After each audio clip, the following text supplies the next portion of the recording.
Okay, friends, I am back as promised, and I'm doing a new series. It's on Paramount Plus or VH1. It's Queen of the Universe.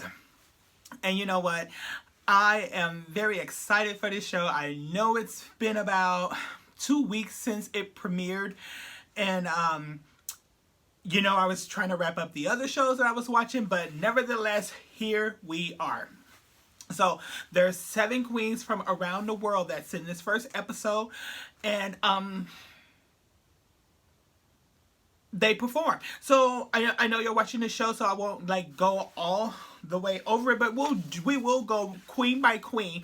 And let me just make this disclaimer: I am not a professional performer, but I am a consumer. So a lot of these things that these people do and make, I'm talking about as in their talent and things that, they sell, their merchandise, and that, people like us, we buy it. So I'm going to sure hell give my opinion. So let's go through queen by queen. So the first one to perform was the queen from Brazil, and it was Greg Queen. And you know what? It was okay. Aesthetically looking, a beautiful queen. The performance, I wrote down that it wasn't bad, and it wasn't. At first I didn't know if I liked the one purple color all the way, but you know what? It was pretty much the same purple, which I didn't mind. Sometimes, when colors start to, even though it's one purple, or lavender, I should say, that's probably what she was wearing.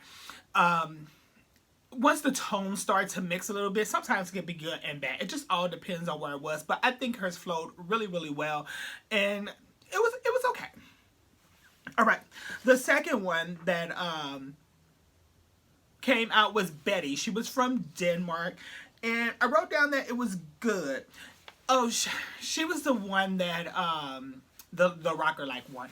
And for me, I believe that's her. I may be mixing her up with somebody else, and if I am, please forgive me. But I did write down that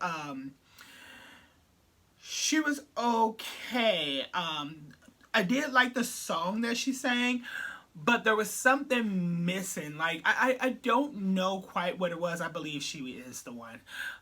But nevertheless, she was alright. The third one was from Cheyenne, from Chicago. It was okay.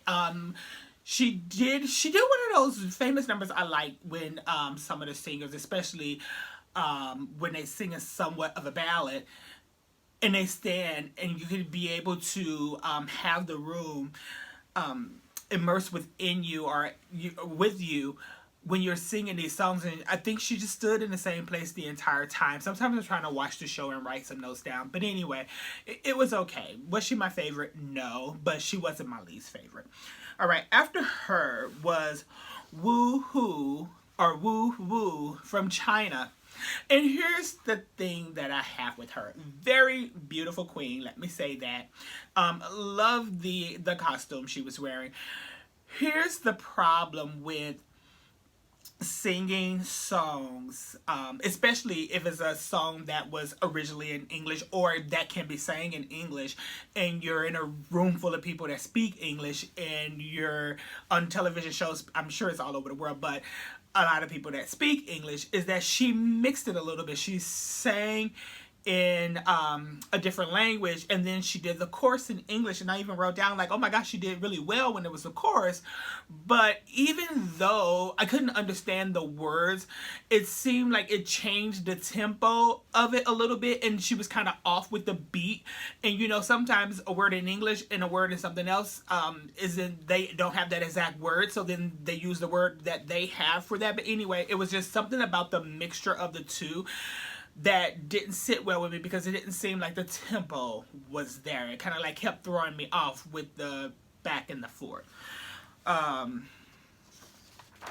After her was, she was singing it in Cantonese. I'm sorry. I did write that down, and I wanted to make sure I said that, because you definitely don't want to go offending anybody, and I wasn't trying to offend anybody. I just couldn't remember what the language was. All right. Novazar. She is from New York. Here's the problem with her. And I don't know necessarily it was a problem because she did sound really good. She did look good.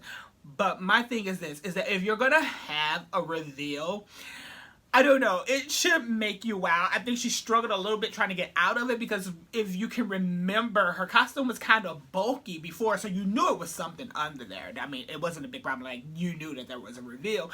And then when the reveal came, it's not necessarily that it wasn't a wow reveal. It's just that it wasn't a wow reveal, if that makes any sense. It's like, okay, yeah, it happened.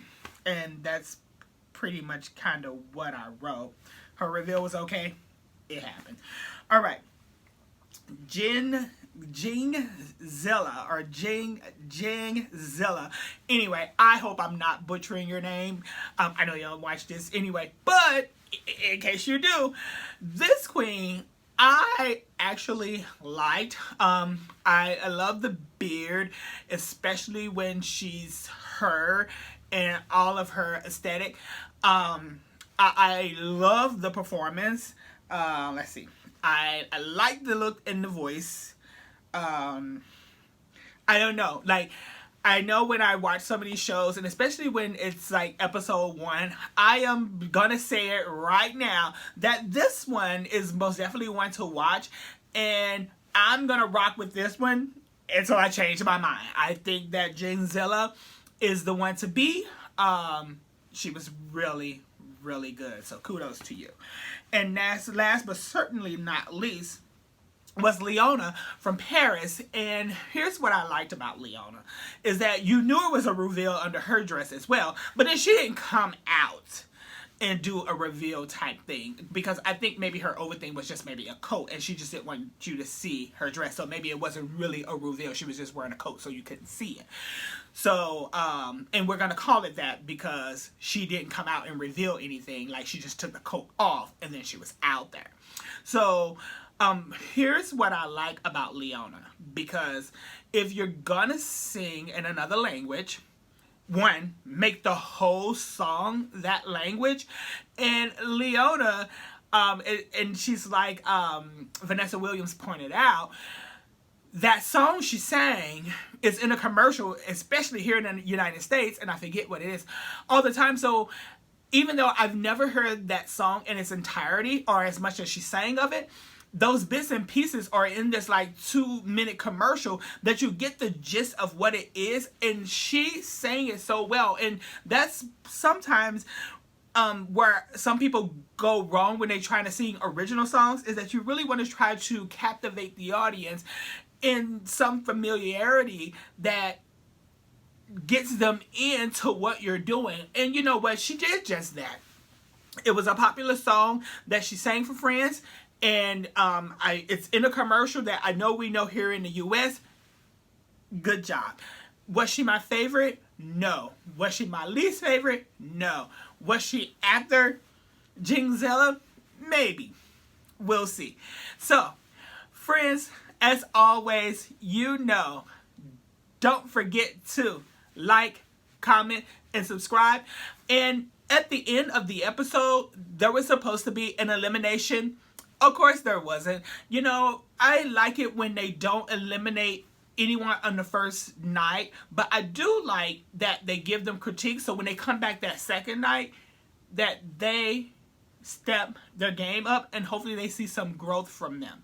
So before the show ended, of course they revealed the other 7 queens. And, you know, for a prize of $250,000, I was kind of surprised that there was only 7 of them to begin with. But when you're dealing with some kind of, and I don't know if it's just a RuPaul production, but I'm sure it's like a wild kind of thing, that there's always some kind of catch there. And you know what? I was here for it. I am definitely going to get into the second episode as soon as I possibly can. I already told you to like, comment, and subscribe. I hope that you're going to go on this journey with me. And if you are, down in the comments of this first 7, let me know who stood out for you. You know what, friends? It is the holiday season. And whether you celebrate any of the holidays or not, just have a wonderful time. It is a special time of the year for a lot of people, not all people. I understand that. I'm not going to get into a rant. You guys be safe out there.